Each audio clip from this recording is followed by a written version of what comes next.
Okay, guys, and welcome back. So, we're just picking things right up where we left off at the end of the last episode. We just defeated the last of the Goths' field armies here, and now Elac and his army will take Campus Yazgez in a couple of turns. But we still need to deal with the Romans under Maxentius Publius in our territory here, and so Digis is going to do to his army what he did to the last army. And they apparently realize their peril more than the last army because he actually is trying to retreat. Sadly for him, it will end badly for him.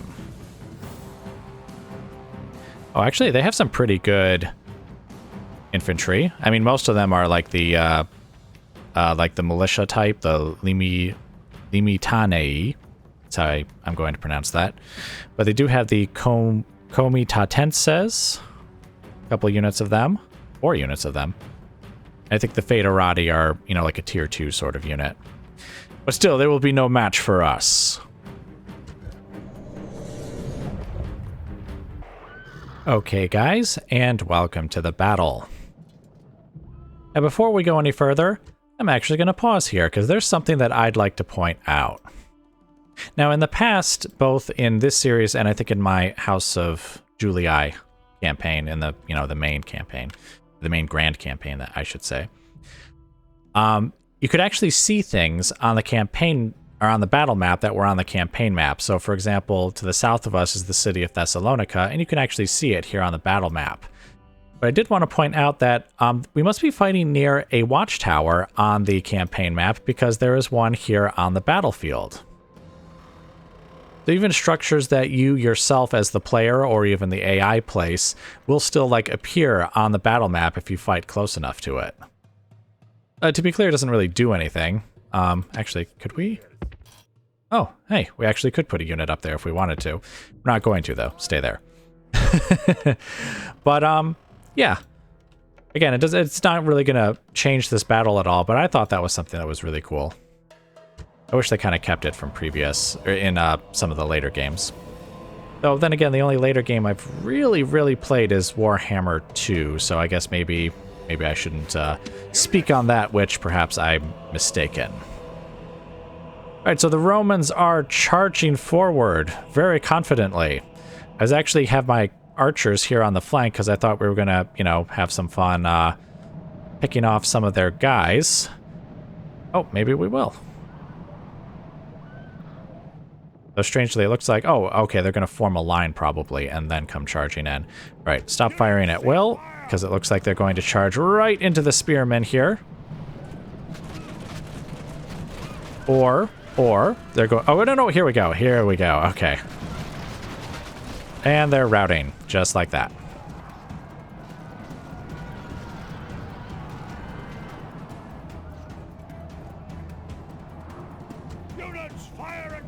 I guess I better have my own archers fire at will because their units are showing up.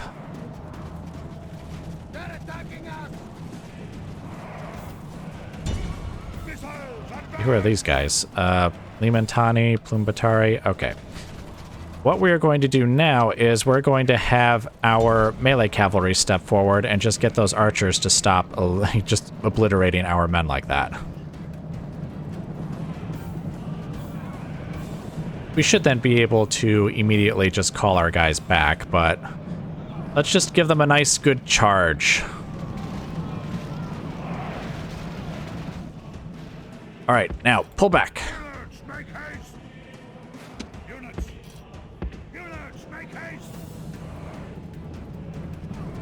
Everyone's leaving, right?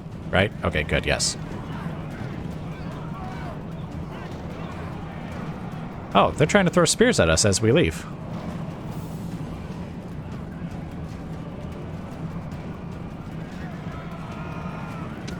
Well, fine. Charge forward if you like.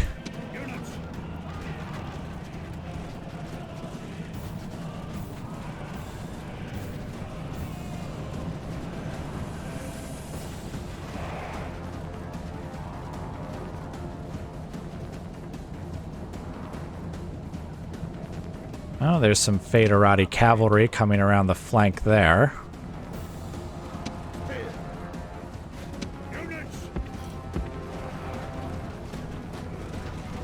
Alright, there are some archers over here. We could try and eliminate some of them.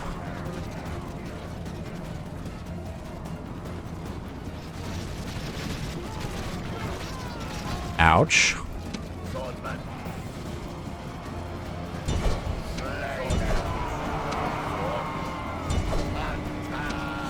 Alright, let's charge forward here, because honestly, I don't think we're gaining anything by standing here at this point.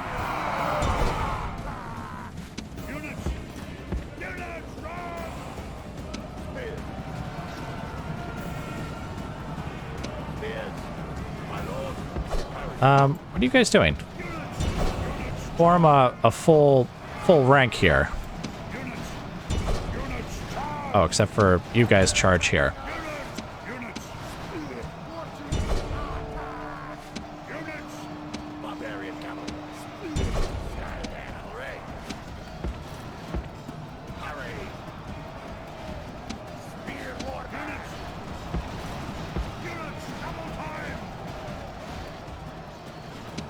Wow, when they come out of that that skill thrum formation, they certainly have an interesting formation. Oh, one of these units is still in skill thrum. You.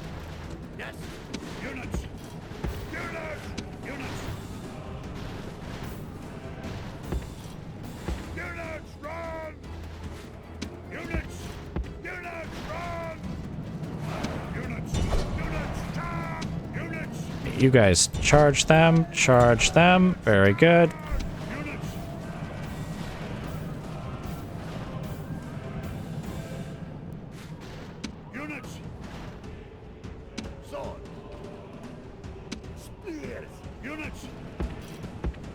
Right, infantry forward again, and let's have the cavalry kind of form up over here.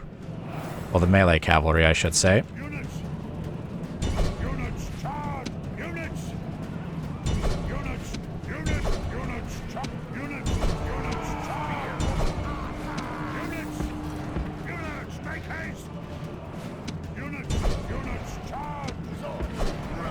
Swordsman step forward.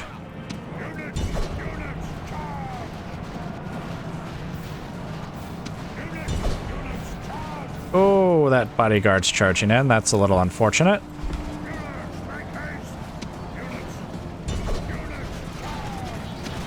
I mean, they did charge into spearmen, but even so... Oh, and they're wavering. Can we have someone... Okay, nope. I was going to say, could we have someone attack them from the rear, but... I guess we don't need that to happen. All right, you guys, get over here.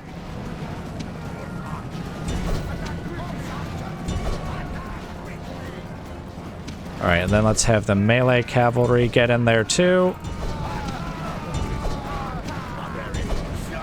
And we'll have all of the infantry just kind of stay away. So not really going to help.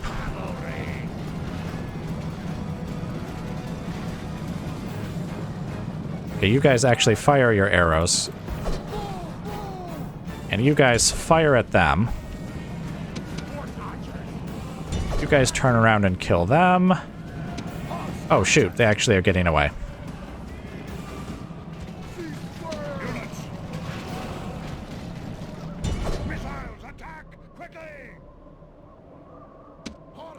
You guys fire at will to make sure you take them out, though I think we killed the general, so it probably doesn't matter. Or was that the sound of him dying right there? Yep, that was the sound of him dying right there. Units! Units! Barbarian! Units! Units! Charge!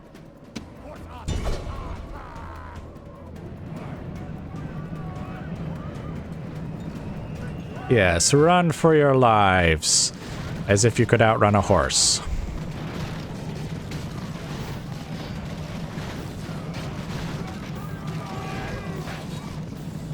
Bring that standard down. This is a great victory! The cries of dying enemies are sweet music to our warriors. Indeed it is. I think we suffered, well, okay, actually that wasn't too bad. Especially considering the numbers we were facing, but... Yes, I think the spearmen took a fair bit of damage from javelin throwing, because to be honest, even the lower level units, like the Mitanie, whatever they are, Whatever their name freaking is. Oh wait, I can look. The Limitanei, which again is just how I'm choosing to pronounce that. Even they throw spears too before they go into battle, so that's why at one point I decided, you know what, get out of Skilthrum and just charge them. Especially since, like, Skilthrum is a good defensive formation, but only if the enemy is actually fighting you in melee. Well, and actually, I guess if they're cavalry that are charging you too, but, like, from an infantry perspective, it's only useful if they're attacking you in a hand-to-hand fight. If they're throwing spears beforehand, that, like, tight formation actually, I think, causes more casualties. So once they started to pull back, and I was like, okay, charge, get after them. Don't let them get away. Or worse, get to a point to where they'll, start throwing spears at you again. But still, that was a good amount of casualties. They stood and fought long enough that we were able to kill lots and lots of them. In fact, wait, who did the most? Casualties inflicted. The cavalry archers... The regular cavalry did too. The spearmen, had a good showing of themselves for the most part as well, as did the swordsmen. Everyone, their kills are all around for everyone. Plenty of Romans to kill. All right, but anyway, let's get back to the campaign map. All right, and that army is completely gone, but then again, we knew that because that was their second fight. And yes, look, there's the watchtower right there on the campaign map. All right, we will need to replenish our casualties, but that's fine. We'll just go right back to Thessalonica like we did on the last turn, and then I think we'll start heading west. Maybe finishing off this army and starting to besiege Salona. And of course, we already discussed last episode that Elac is coming up here, and he'll hopefully finish off the Goths, and then he'll also start heading west and start taking out some of the Roman settlements here. Though he'll probably have to go back to Colonia Dacia for a bit to replenish casualties. Maybe. I guess it depends on how this battle goes, and maybe I could recruit some mercenaries. We don't have any infantry mercenaries. All right, well, anyway, never mind about any of that. That was actually all I wanted to show you guys for now, so I will bring you back once again as more of interest occurs. Okay, guys, welcome back. So I do have a bit of explanation that I need to go through here on the campaign map. It's been a couple of turns and things did not really go quite according to plan. First off, just really quick, I wanted to point out, because I don't think I've given a status update on this army in a while. This is the new army, which includes like step-heavy spearmen, which are a much better infantry unit than I've been using up to this point. It's just about ready, just a couple more turns, and we should be good to go with them. And so they'll be an excellent addition to our fighting forces. We have the Western Roman Empire has besieged Sirmium with a really small force, actually. Though, even though it's small, I think some of the troops there are definitely just better than the troops that I've got here, so we'll definitely have to rely on the walls to take them out, unless, of course, Elac's army gets over here first. He's got 2 turns before he can get there. They haven't built any siege equipment yet, so hopefully that'll be a very quick run over there and chase them off. Now you may be wondering, what is Elac and the other Elac? Oh, Elac with a C and Elac with a K. Well, if you're wondering what these two are doing over here and why Goth is unconquered, truth be told, I actually looked up the exact circumstances under which a faction will become a horde and how that could be triggered. And it turns out that even if, like, I killed both of the family members, generals, whatever, they would actually still become a horde faction and just more generals would spawn in if I took that settlement from them. Now, there was a cheesy sort of thing that I found where you could go into the battle, kill just the 2 generals, or at least leave someone still alive besides the 2 of them, and then exit the battle, just retreat, and then the faction would be destroyed. This would become a rebel settlement, and you could just take it. That felt a little cheesy. Like I said, I didn't feel really good about trying that. So what happened was the Goths actually came to me and offered to become a protectorate, and I was like, all right, you know what? I'm just going to take that then. That way I don't have to fight hordes of Goths that have been, spawned in due to my victory here. Especially since I really want to start focusing on the Western Roman Empire. And of course, them being an ally of mine now, well, I should say a protectorate, but that adds a second protectorate to our number here, and that should actually keep some of the other factions in check. Well, not in check, but like the Sarmatians, for example. You know how they keep switching sides as to who they want to be friends with? Well, now, if they do stay friends with the Goths, then that won't affect their relationship with me. We'll still be fine. Not that we have a relationship at the moment, other than trade, but who knows, maybe we'll get to be friends again soon enough. Speaking of my other protectorate, the Alemanni, they actually look like they're in pretty good shape at the moment. I mean, they've only got one settlement, obviously, but they've then got the Burgundii coming through their territory here. They're not enemies, though. The Burgundii are enemies of the Franks, the Western Roman Empire, and one other faction that does not immediately come to mind. The Lombardi. What I'm hoping is they'll leave my protectorate alone and go for some of these Western Roman Empire settlements that are around here. Alright, but anyway, coming back down here to our territory.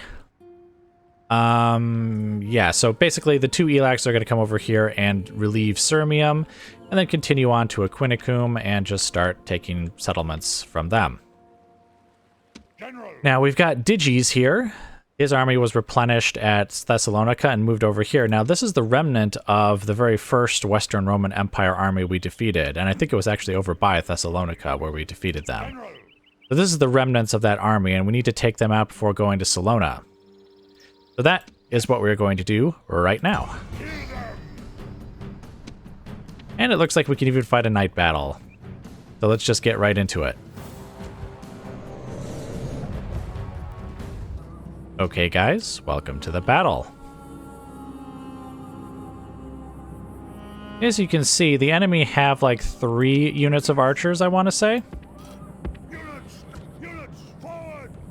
What we're going to do is we're going to put our own archers forward. Whoops, I told them to walk, and I should have told them to run. And we have all of our cavalry over here. Or melee cavalry, I should say. And the reason for that is simply because they've actually got 3 good units of their own when it comes to cavalry. And I want to make sure that I have all my cavalry kind of in one place so that we can crush them.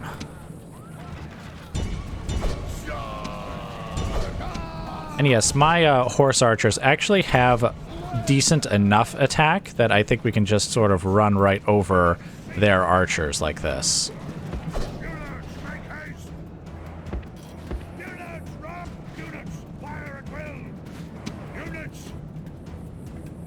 We'll have the cavalry bunch up over here. Now, I do have 3, I guess, comparable cavalry units myself. The Hunnic Heavy Cavalry, the Lancers, and the General's Bodyguard are all pretty good. Oh, there we go. 2 of their 3 archer units are, I think, fleeing. In which case, let's have you guys stop firing for a start. And then just come on out here and make sure they continue to run. Okay, and then there's the archers back there. Let's have you guys move back just a bit. I think they're still within range of the archers.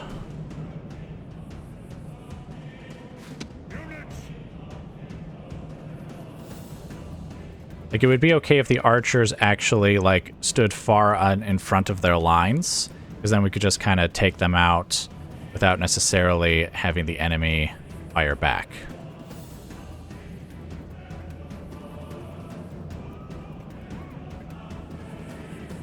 We also do have 2 units of Federati cavalry, which are light cavalry. Probably take them out pretty easily, but only if we hit them with our own heavy cavalry, because I think their stats are comparable. Well, I think with the upgrades that I've given the tribal cavalry, my guys are better, but I don't think it's by, like, a massive amount.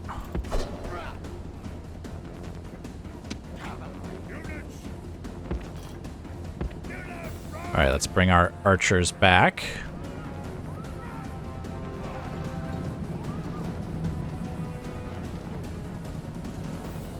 And once they do come back, what we'll do is we'll then send all 4 of them forward together again. See, the Sarmatian Auxilia and the 2 generals' bodyguards, which looks like it's these 2 guys here. Those are the ones we need to worry about. Those are the ones that are really tough. Are you guys all back? All right, good. Out you come. Oh, and you can fire at will. Thing is I doubt their arrows will do too much damage to these guys. They're just so heavily armored.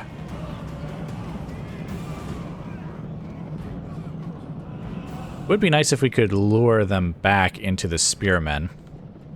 Oh. Retreat. Oh, nope. They're turning around. You turn around.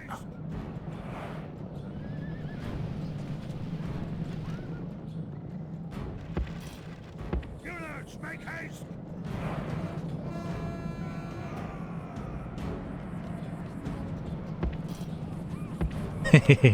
Like they want to attack,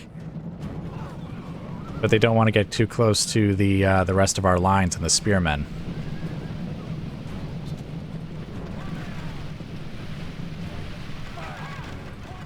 Maybe I should try and let them get a little closer. The thing is that I definitely don't want my archers to get caught.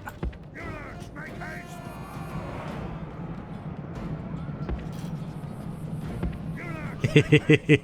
This is what we're going to do the whole battle. Just dancing back and forth, back and forth.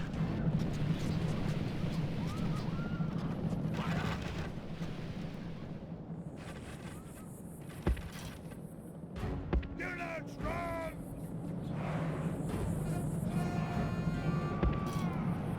Units, run! I wonder if there's a way we could... Maybe I could just have the cavalry crash in from the side here.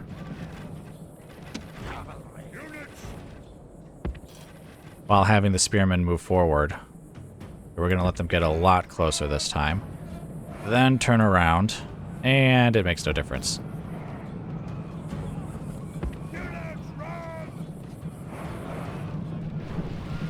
Thought maybe if they started their charge a little closer, they would actually stick around. Oh, hey, that general's bodyguard has almost been eliminated.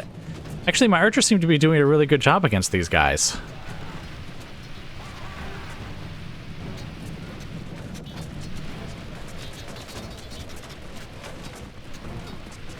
Oh, I wonder if that's because of the bonuses they've got from experience and from their equipment upgrades. You have killed the enemy general. Now his men show fear. Now they may turn and run. Attack! Attack! Well, still, that's pretty convenient then.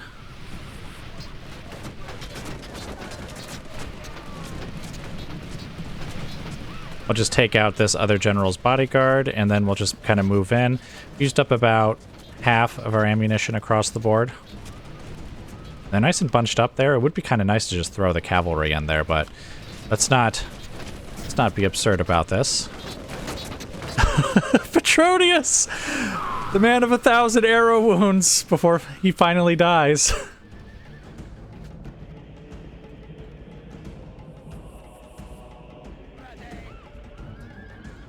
Hey, who? Oh, okay. Most of them are not firing at all. It's because my Hunnic elite archers actually have slightly higher range.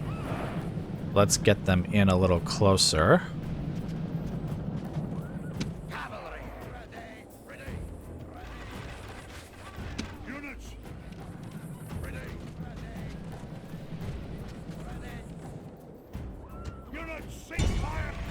They'd fire right at the archers, I think.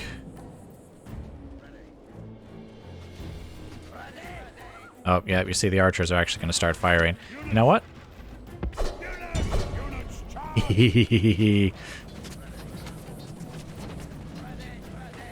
We'll have our guys just kind of charge right in here, because these are all the Federati cavalry and the archers. Those guys are actually the dangerous ones, and we don't need to worry about them.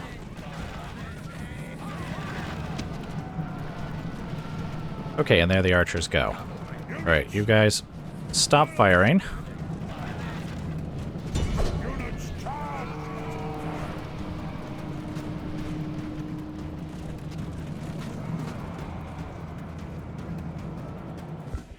And there we go. Flee from the field like frightened goats. Hunt them Alright, you down guys and fire at will as you go chasing after them.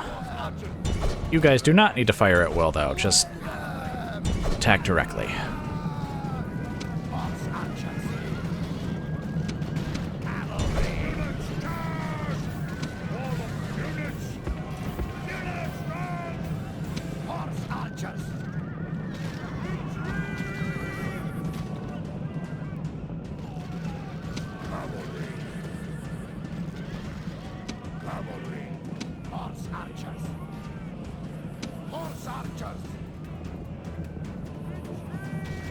Almost finished them? Okay, good.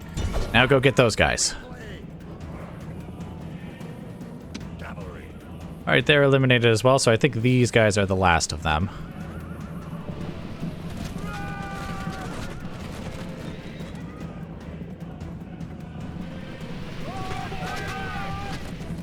We need fight no more. The enemy are in full flight, and the victory is yours.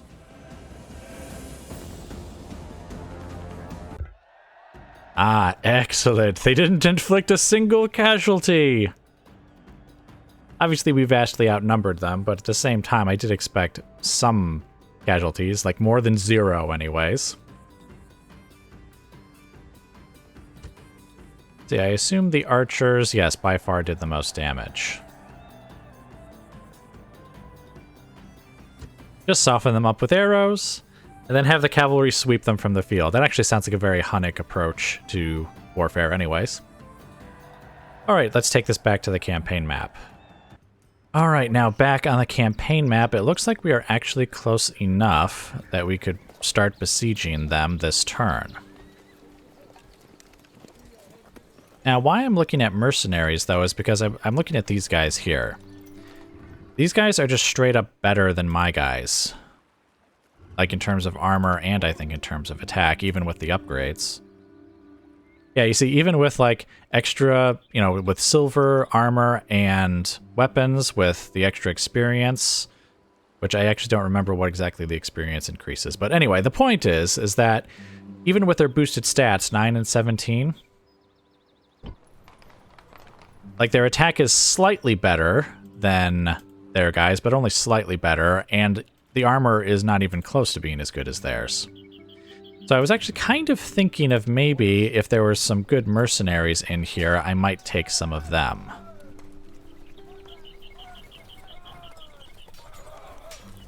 Problem is that they're expensive. 442 upkeep cost. I mean, just buying them is actually pretty expensive too, but you compare 442 to, say, 122 for the steppe swordsman. Actually, these guys actually have decently higher attack than the enemy, while having, again, a lower defense. No, I think we should be good as we are, to be honest. I think I'm just overthinking this. Let's see if we can put them under siege, and indeed we can.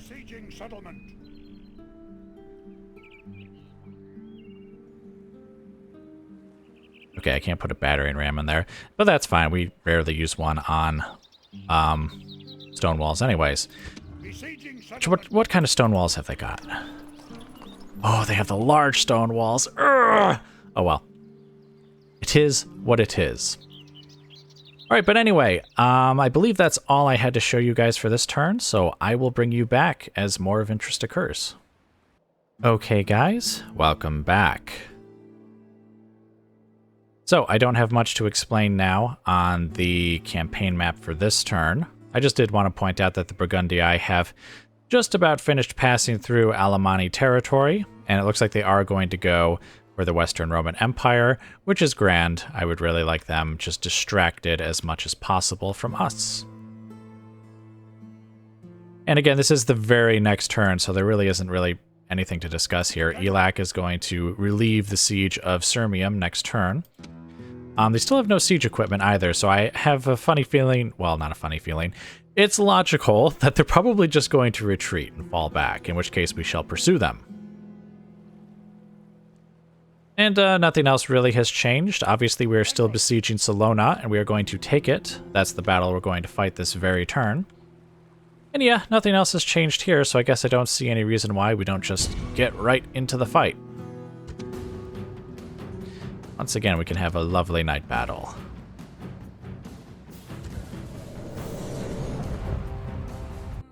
Okay, guys, and welcome to the battle. Now, I do have it paused here for a minute because I did want to point out something that I have never noticed. I almost want to say this is something unique to the remaster because I can't believe that I never noticed it before. Or maybe I did back when I played the original Rome as a kid and I just forgot about it. But you can actually put units that are holding siege equipment in loose formation so that they can take fewer casualties as they, run up to the walls. Or push equipment to the walls, I should say. Didn't know that. That's really interesting, actually. I guess I should point out that the only unit defending the walls is the archers. All of the other enemy units, this one here, and this one here. And let's see, where's the other... Alright, the general's over here somewhere. Is over here. So they actually don't have any melee infantry to defend the walls, so I guess we're just going to take them. We are going to leave these guys here just for a minute because they are firing at will. Well, no, we aren't. We're going to have them move to the walls as well. And you know what, let's hit play. And the reason for that is simply because these guys are going to start firing here, and I don't want them to burn any of the siege towers if we don't. Or, oh no, they are firing at the siege towers. Using flaming arrows. It's much more likely to burn the tower, so we might as well try and get them kind of out of their range. And of course, the ballistas will still fire for a bit, at least.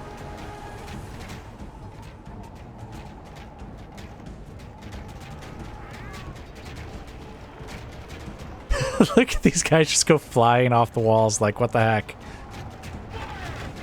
I mean, I guess they are being struck by ballistas, but it's weird because only, like, one guy gets killed and then goes flying, and then one guy is killed and then goes flying. Whereas you think if it was, like, a proper ballista, it would kill, like, a couple of guys.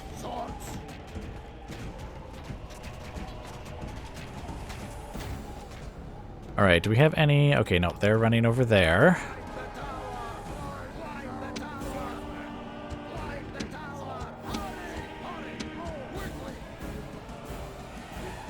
Alright, where did... Oh, there he is. Okay. I was wondering if any of them were going to charge... charge for the walls to try and defend them, but it doesn't look like it. Come on, guys. Do you really need to just, like, sit here and wait until the last guy is in position before going into the ladders? Or into the towers? Come on. Go in, go in, go in!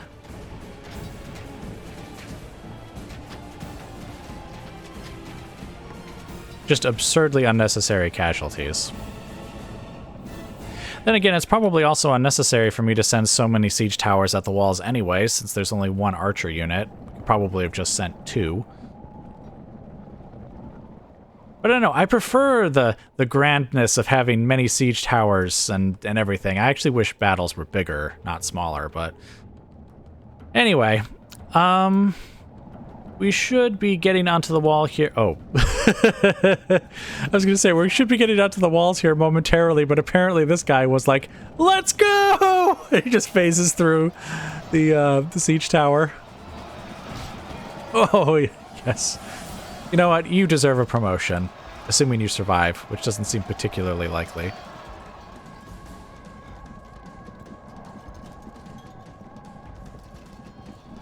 Or, you know, he's just gonna, you know, guys, just hold on a second. I know I showed up a bit early, and I know I'm brutally murdered Joe there, but, let's just wait for the rest of my buddies to show up. You see, here they come. It's not like you had to wait for very long or anything. And there we go. Okay. Guys? Oh, okay, I was gonna say. Where's the rest of them? Alright, go get them, gentlemen. Meanwhile, you guys will take the gate.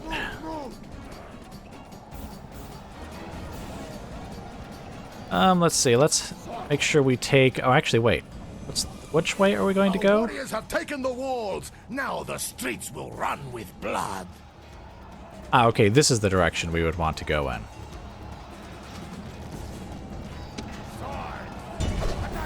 which case, you guys get over here and take that tower. Actually, why don't you guys take these towers anyways, just so that they're under our control if the enemy starts running in this direction, but I doubt they will. I think... yes, they've got that unit there, that unit there, and they've got one more unit over here, which I don't know where the heck these guys are going. And those are the only 3 units they've got.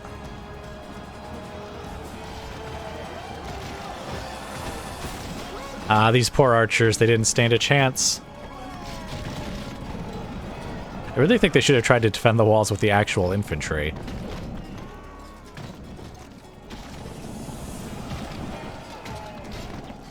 And there we go.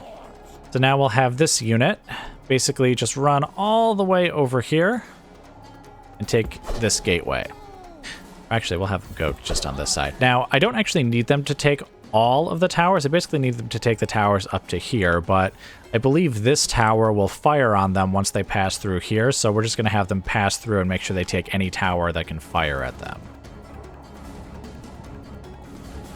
Alright, but anyway, now that we've seized the gate, we can also start moving our troops in, but it looks like it's going to be a bit before we actually have enemies to fight, so I think I will bring you guys back once battle has been rejoined, or at least we're close to it. Okay, guys, welcome back. So one of the units, the Comitatenses, have actually come running along the wall here, and so I have one of my swordsmen and one of my cavalry units here to intercept them.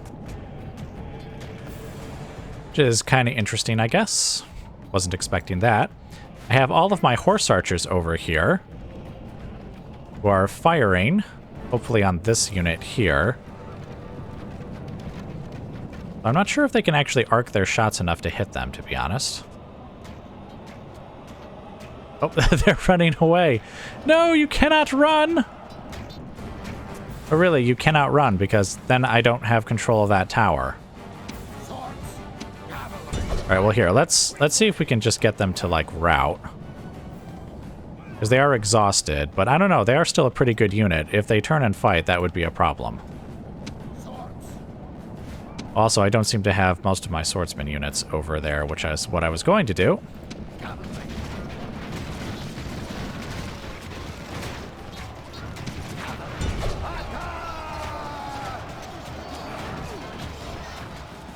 Okay, time to retreat those guys back.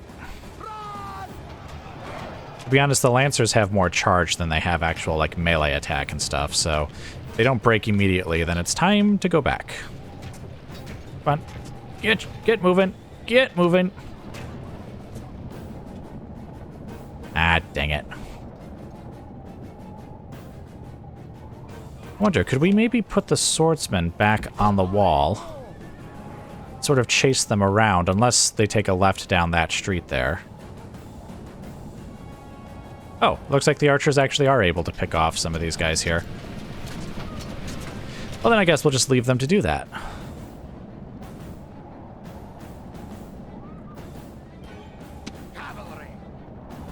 Okay, they actually are going down that next street there, so... You know what? Swordsmen, don't go up there. To be honest, I think the cavalry can just tank a few shots while they just rush through to go get those guys. I think. I could be wrong about that. That might be a mistake. But it's a mistake we are going to make. Alright, start running in that direction.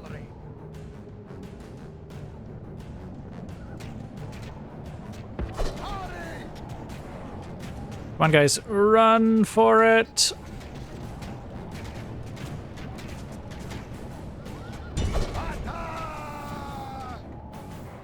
Oh, here they come.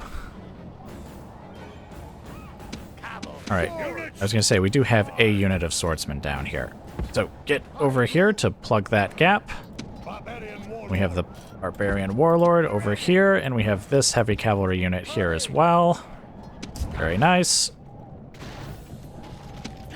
Alright, did you rout these guys? You did. Excellent. Now finish them. Finish them!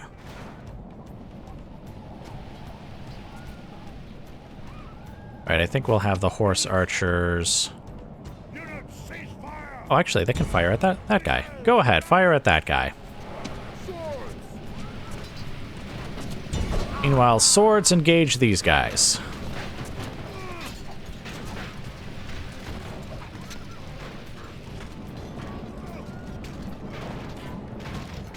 You guys don't need to be rushing around. The enemy's right there. Defeat seems certain. Good. Let's see if we can just sort of break them. Speaking of being broken... Okay, good. Those guys are done. We'll just leave them there so that they don't take any more casualties from the towers. And here comes the cavalry.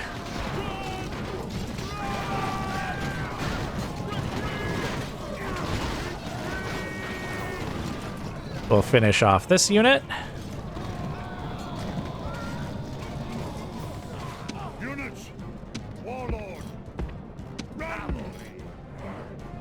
Oops.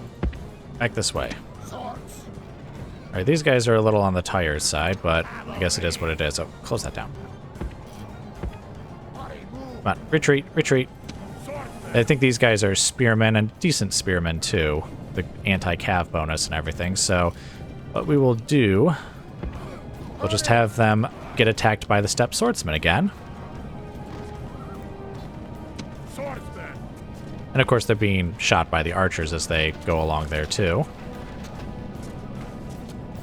I think this is actually the last unit. Alright, you know what? Just stop right there. Stop right there. You're fine. You're good.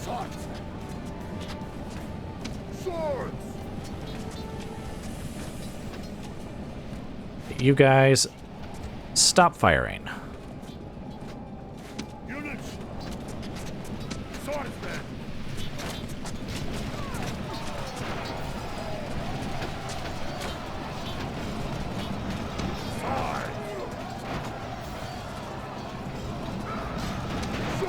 They're trying to push through our lines.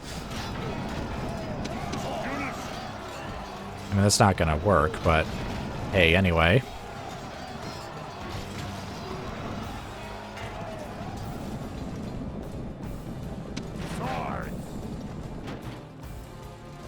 What are they doing? Are you going to fight, or are you running away? It looks like they're running away, so let's go ahead and you guys can fire at will again. I could send the cavalry at them, but I don't know. These are good spearmen. Again, I don't want anyone to die unnecessarily.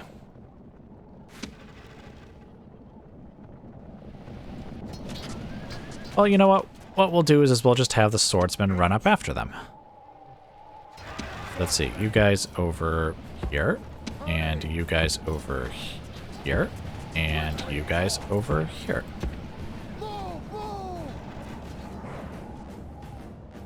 And so yeah, those guys are all the way over there. We shouldn't need them though for this. Oh.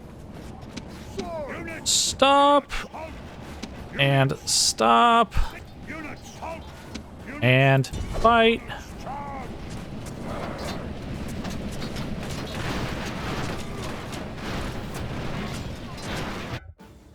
Victory! Let's send the cavalry in to go get them. Looks like the swordsman will kill a fair number of them, though. Oh, no. Actually, the swordsmen are just kind of holding back. Fine. Let's have the swordsmen come back this way, then, to try and get them out of the way of the cavalry.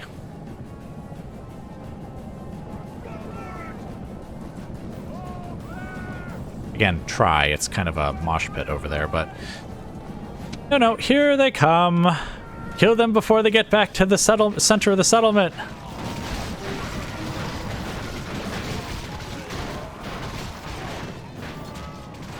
Yes. Kill them all. Warriors. Great victories like this go only to the best.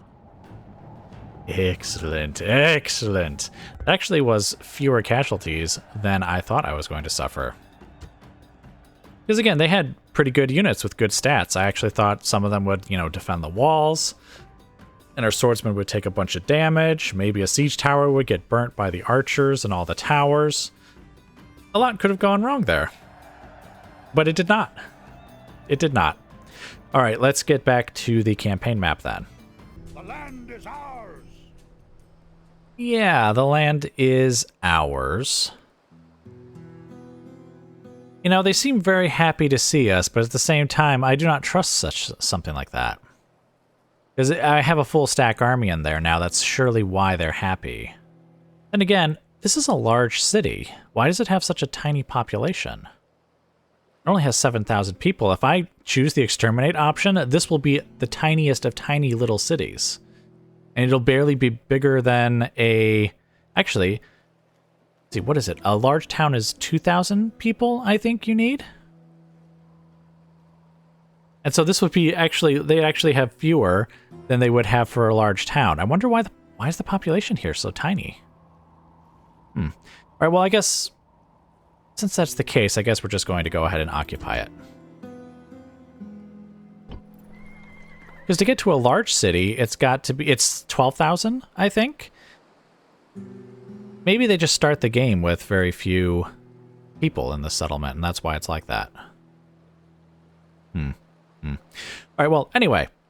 We've taken Salona. 'Tis ours, and that actually put our income back into the positive. I don't know if I mentioned it, but once they started besieging Sirmium, and since I was training up this rather expensive army here, my income was in the negatives. But just taking one settlement has now put us back into the positives, and actually by a fair amount. Though actually, I think part of that is just because we also got a little extra money from taking Salona this turn. I don't know how much that would actually permanently increase our income. I could look it up, but it's not a big deal. All right, anyways. I guess that's it for now, guys. So once again, I will bring you back as more of interest occurs.